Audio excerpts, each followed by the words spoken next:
Here's a question that we'd all like the answer to. What's the one thing I can do such that by doing it, everything else will be easier or unnecessary? Why do we ask this? Why do we have to ask this? Fundamentally, it's because we think we don't have enough time and consequently distribute our resources so thin that we achieve little or nothing.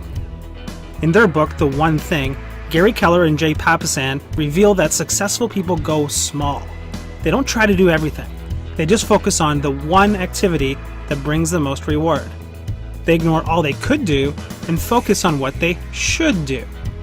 Join us for the next 10 minutes or so to find out the myths behind doing too much work and why doing just one thing can deliver extraordinary results.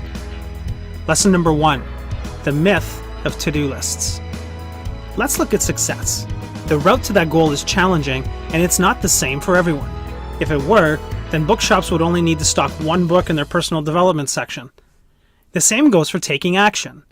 Different actions have different consequences and different success rates. So how do we decide what to do? How do we make good decisions? One thing the authors are adamant about is the fact that knocking out 100 tasks for whatever reason is a poor substitute for doing even one task that's meaningful. Having a full and comprehensive task list is a burden. It fills our day with unimportant things. Being busy is not the same as being successful. Keller and Papasan demand that instead of a to-do list, we need a success list. A list that is purposely created around extraordinary results. So what is a success list? Let's look back on the 80-20 rule. 80% of our output is achieved with 20% of our input. What this means is that we need to identify and focus on the 20%. What a success list is Pareto's principle on steroids. Take the 20% and apply Pareto again. Repeat and repeat until only one thing is left on your list, and that's the task you should be doing. Now, before we get stuck into that task, there's another key myth that needs to be busted. Multitasking doesn't work. Think of it this way.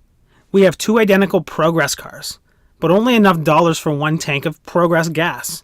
Do we fill one or both? Filling both and setting off in the direction of our ambition gets us halfway with each. Alternatively, we can completely reach our destination by using just the one car. As the authors point out, you can do 2 things at once, but you can't focus effectively on 2 things at once. Every time we do 2 or more things at once, we're simply dividing our focus and dumbing down all of the outcomes in the process.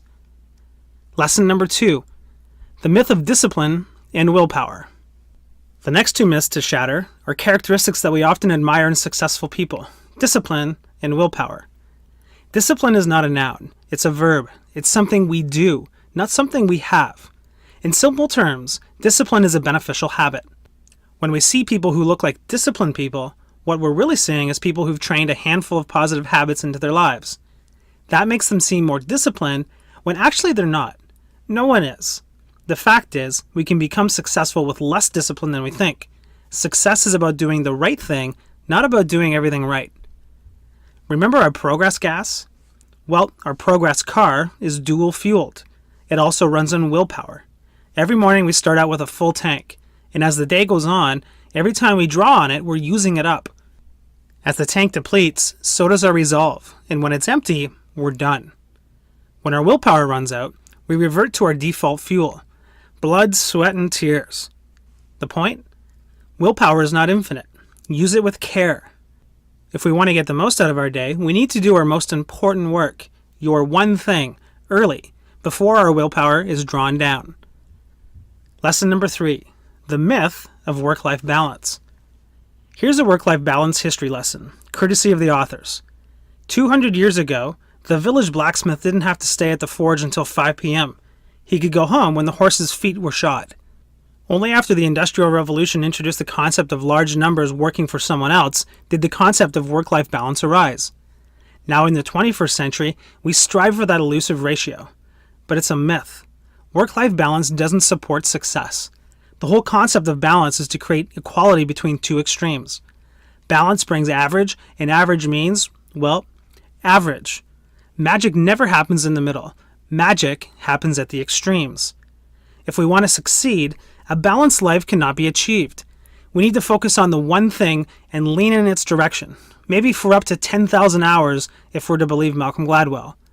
The question of balance is really a question of priority. When we act on our priority, we automatically go out of balance, giving more time to our one thing over everything else. Lesson number 4, finding your one thing. So how do we bring it all together? How do we find that one thing? According to the authors, we need to ask the focusing question. What's the one thing I can do such that by doing it, everything else will be easier or unnecessary? Let's break it down into 3 parts. Part 1. What's the one thing I can do? Tells us the answer will be one option from many. It directs us to be specific. The last phrase, can do, is our call to action. Part 2, such that by doing it, tells us there's a standard our answer must meet, such that by doing it, lets us ensure our actions will lead to positive outcomes. Part 3, everything else will be easier or unnecessary. This gives us the assurance that good things will come. To make it more specific, we can simply reframe the focusing question by inserting our area of focus or introduce a time frame, such as right now or this year. For example, for my job, what's the one thing I can do to ensure I hit my goals this week such that by doing it, everything else will be easier or unnecessary? The authors believe that the focusing question is the greatest question we can ask ourselves. But the challenge of asking a great question is that once we've asked it, we're faced with finding a great answer. Answers come in 3 categories: doable, stretch, and possibility. Doable. The easiest answer is one that's already within reach of our knowledge, skills, and experience. We can do it. Stretch. The next level up is a stretch answer. While this is still within our reach, it can be the furthest end of our ability. And finally, possibility.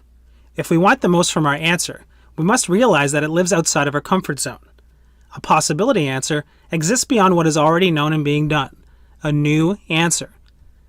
The authors, however, remind us that achievement of our one thing is not without difficulty. If we lack a big picture view, we can easily fall into promiscuous objectives. In other words, once we get what we want, our happiness wanes because we quickly become accustomed to what we acquire. New objectives then become more attractive. Having purpose helps us. Knowing why we're doing something provides the motivation needed to keep going when things don't quite go right. What's the thing that gets you up in the morning and keeps you going when you're tired or worn down? That's purpose. Live with purpose and we'll know where we want to go. Live by priority and we'll know what to do to get there. Purpose without priority is powerless. We need to set and prioritize our goals. So let's see how the focusing question, together with purpose and priority, creates a plan. Here's how it goes. The 5-year view. Based on my someday goal, what's the one thing I can do in the next 5 years to be on track to achieve it? The annual view. Based on my 5-year goal, what's the one thing I can do this year to be on track to achieve my 5-year goal so that I'm on track to achieve my someday goal? The monthly view.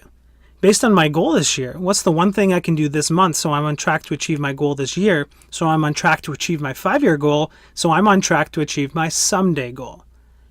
The weekly view. Based on my goal this month, what's the one thing I can do this week so I'm on track to achieve my goal this month, so I'm on track to achieve my goal this year, so I'm on track to achieve my 5-year goal, so I'm on track to achieve my someday goal? The daily view. Based on my goal this week, what's the one thing I can do today so I'm on track to achieve my goal this week, so I'm on track to achieve my goal this month, so I'm on track to achieve my goal this year, so I'm on track to achieve my 5-year goal, so I'm on track to achieve my someday goal? And finally, the immediate one thing. So, based on my goal today, what's the one thing I can do right now so I'm on track to achieve my goal today? So I'm on track to achieve my goal this week. So I'm on track to achieve my goal this month. So I'm on track to achieve my goal this year. So I'm on track to achieve my 5-year goal. So I'm on track to achieve my someday goal. And that's how you get from lofty vision to pragmatic next steps. So what's the one thing that will deliver exceptional results for your life? Better get started.